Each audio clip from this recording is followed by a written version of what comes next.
Good morning, Faith Bible family. Merry Christmas and welcome to our first week of Advent in a new video series.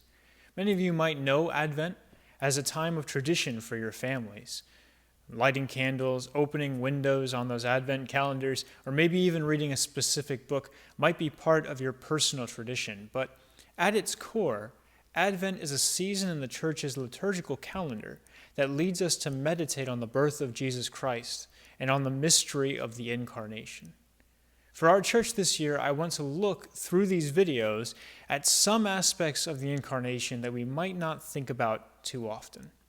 A fresh look, I hope, at a familiar story that fills us with joy this time of year.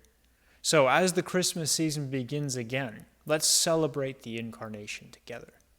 This week we are looking at the book of Job, chapter 9. Job is not a traditional place to begin Advent, nor is it a particularly Christmassy kind of book. There isn't a lot of joy to be found in Job, especially not in the first few chapters, which, if you're unfamiliar with the story, I'll kind of give you a rundown. Job is a righteous man who fears God, but he's also wealthy and has a large family.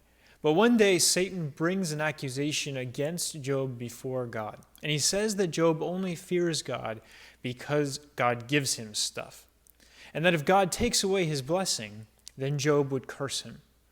But even after all of his earthly goods are taken away from Job, he does not curse God.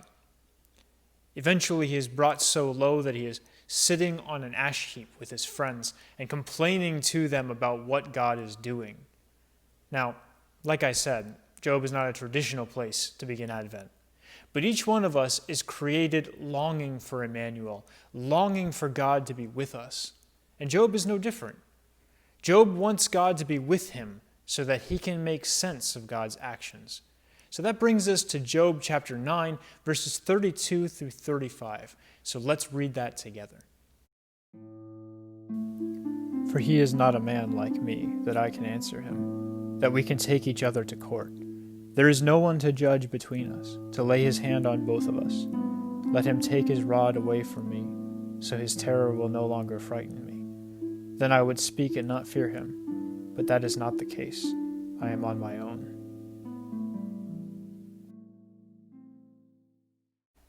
That picture sticks with me, no matter how many times I read that passage. If only someone could come and lay their right hand on God's shoulder, lay their left hand on mine, and help us understand one another.